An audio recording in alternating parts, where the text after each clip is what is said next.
आजकल मांसाहार शाकाहार की बात बहुत चलती है। क्या आपको पता है कि जो सब्जियां जो फल हम खाते हैं, जिन वृक्षों से वो लाए जाते हैं, उनमें भी जीवन होता है। इस प्रकृति में, इस धरती पर जीव तत्व हर उस चीज में उपस्थित है जो बढ़ रही है, जो पैदा हो रही है और मृत्यु यानी जिसका अवसान हो रहा है। आखिर इस घूमती धरती पर यह तथ्य, यह बात कि वृक्षों में भी जीवन है, पौधों में भी जीवन है, किसने दिया था? वह पहला भारतीय कौन था जिसने इस दृष्टि से वृक्षों को भी, पौधों को भी देखा और इस बात को वैज्ञानिक तौर पर सिद्ध किया कि पौधों में भी उन जीवन होता है, उनकी भी मृत्यु होती है, वो भी प्यार करते हैं, एक दूसरे की तरफ आकर्षित होते हैं, उनके अंदर भी शर्माने की इच्छा, उनके अंदर भी यौवन की इच्छा, उनके अंदर भी बुढ़ापा, वे सारे चक्र पौधों में भी होते हैं जो हमारे आपके जीवन में होते हैं।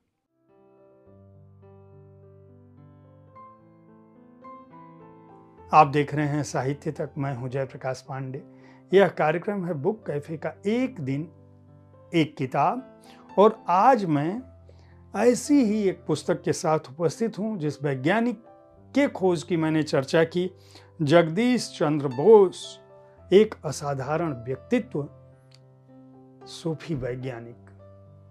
यह पुस्तक का नाम है सूफी वैज्ञानिक। ये जगदीश चंद्र बोस के असाधारण व्यक्तित्व की गाथा है जिसे मेहर वान ने लिखा है। डॉक्टर मेहर वान वैज्ञानिक हैं, इलाहाबाद विश्वविद्यालय से उन्होंने भौतिकी की पढ़ाई की।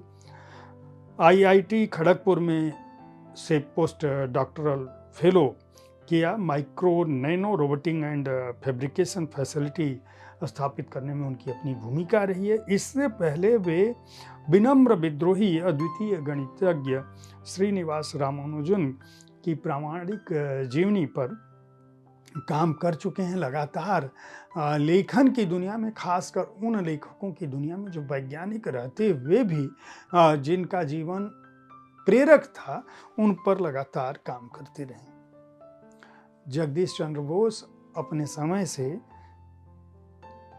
कई दशक आगे थे। उन्होंने पौधों और पत्थरों के गूढ़ रहस्य को न केवल खोजा, बल्कि यह बताने की कोशिश की कि इनके अंदर भी निम्न से उच्चतम श्रेणी का प्राण तत्व प्रवाहित होता है। रोमारोला जैसे लेखक ने, जिनको नोबेल पुरस्कार मिला था साहित्य का, जगदीश चंद्र बोस की खोज के बारे में यह बात कही थी। जगदीश चंद्र बोस को भारत के आधुनिक विज्ञान का पिता कहा जाता है। कम से कम 2 बार उनका नाम नोबेल पुरस्कार के लिए संस्तुत हुआ था और वे अमेरिकी पेटेंट प्राप्त करने वाले पहले एशियाई व्यक्ति थे। उनके वैज्ञानिक शोध का विस्तार जो है वो माइक्रोवेव से लेकर पादप विज्ञान तक था। पादप मतलब वही पौधों की जिनकी बात मैं कर रहा हूँ। वे भारतीय भाषाओं में पहली साइंस फिक्शन कहानी के लेखक भी थे। एक ऐसा व्यक्ति, उसका जीवन किस तरह से बीता, किस घर में पैदा हुए। पश्चिम बंगाल में उनका जब जन्म हुआ 30 नवंबर 1858 को, तब उनके पिता भगवान चंद्र बोस, जो कि एक प्रशासनिक अधिकारी थे, माँ बाम सुंदरी देवी, वो अपने कार्यालय में बैठे। जगदीश चंद्र बोस का जो बचपन है वह लगातार अपने पिता की प्रशासनिक यात्राओं में बीतता रहा और पढ़ाई भी साथ साथ चलती रही। किस तरह से जब उनकी पढ़ाई पूरी हुई, तब उनकी नौकरी के लिए उस समय के लॉर्ड को, उनके बहनोई, जो कि खुद जाने माने वकील थे और जिनकी दुनिया भर में अपनी ख्याति थी, किस तरह से उन्होंने उनकी पैरवी की।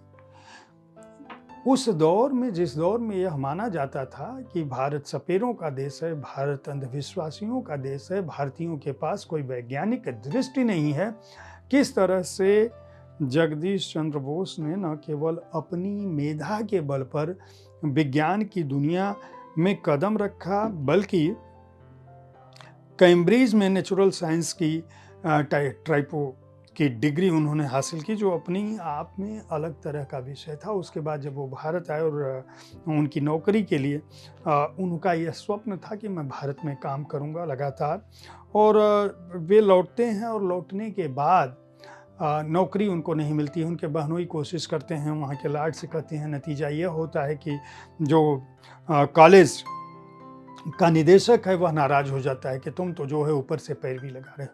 पहली नौकरी जगदीश चंद्र बोस को टेम्परेरी नौकरी मिलती है कोलकाता में, और वह भी डायरेक्टर और प्राचार्य की नाराज़गी के बाद। वह कहता है निदेशक जो है कि तुम प्रेसिडेंसी कॉलेज में तुम पैरवी लेकर आए हो, हम देखेंगे, तुम संतुष्ट कर दोगे तब तुमको परमानेंट करूँगा।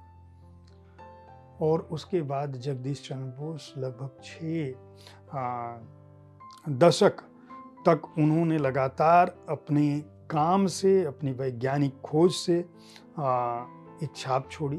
दुनिया भर के महानतम लोगों ने उनसे संपर्क किया, यहाँ तक कि जगदीश चंद्र बोस से प्रभावित होने वालों में रविंद्रनाथ टैगोर के अलावा योगी, परम योगी जैसे लोग भी उनके प्रभाव में थे। उनकी खोज का सम्मान पूरी दुनिया करती थी, विश्व स्तर पर वो प्रसिद्ध हो गए थे। लेकिन उन्होंने जीवन के प्रति, जीवन की लालसा के प्रति, परिवार के प्रति, भारत के प्रति, लिखने के प्रति, साहित्य के प्रति कोई भी कोर कसर नहीं छोड़ी। उनकी डायरी से एक कविता का हिंदी अनुवाद भी इस पुस्तक में, एक छोटी सी टिप्पणी है।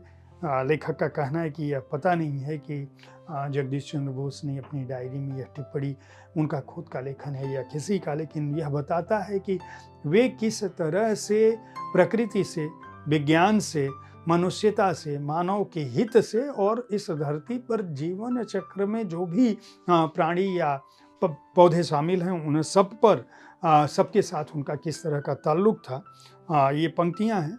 समुद्र के पार की धरती, जीवन के कर्म कांड कब होंगे पूरे, हम उस नरम और नीले किनारे पर कब पहुँचेंगे, उस अंधकारमय किनारे पर जिस पर ऊंची लहरें आती हैं और गरजती हैं, हम तुम तक कब पहुँचेंगे, समुद्र के पार की शांत धरती।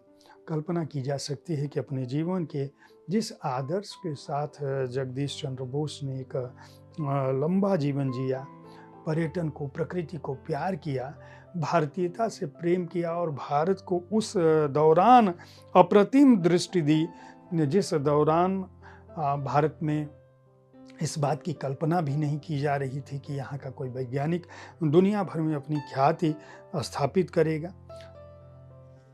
इस पुस्तक से आप न केवल 19वीं सदी के एक महानतम वैज्ञानिक के जीवन को समझ पाएंगे, बल्कि हिंदी में इस पुस्तक को लाने के लिए भी मेहरबान और पेंगुइन स्वदेश को बहुत बहुत बधाई मैं दूंगा। और हर उस व्यक्ति से जिसके विज्ञान में, भारत के महान सपूतों में रुचि हो, वे इस पुस्तक को खरीद कर पढ़ सकते हैं। इसका मूल्य 250 रुपये है और पृष्ठ संख्या है 240। उम्मीद है साहित्य तक का यह एपिसोड आपको पसंद आया होगा। इस कार्यक्रम में आप किस तरह की पुस्तकों की चर्चा चाहते हैं, उसके बारे में अपनी राय से हमें अवश्य अवगत कराते रहें। हमारी कोशिश होती है कि विविध विधाओं की पुस्तकों के साथ मैं आपके पास हर दिन पहुंचूं, ताकि आप उन पुस्तकों का चुनाव कर सकें जिन्हें आप पढ़ना चाहते हैं। कल ठीक इसी समय ऐसी ही किसी एक कृति के साथ फिर मिलूंगा। देखते रहिए साहित्य तक। धन्यवाद।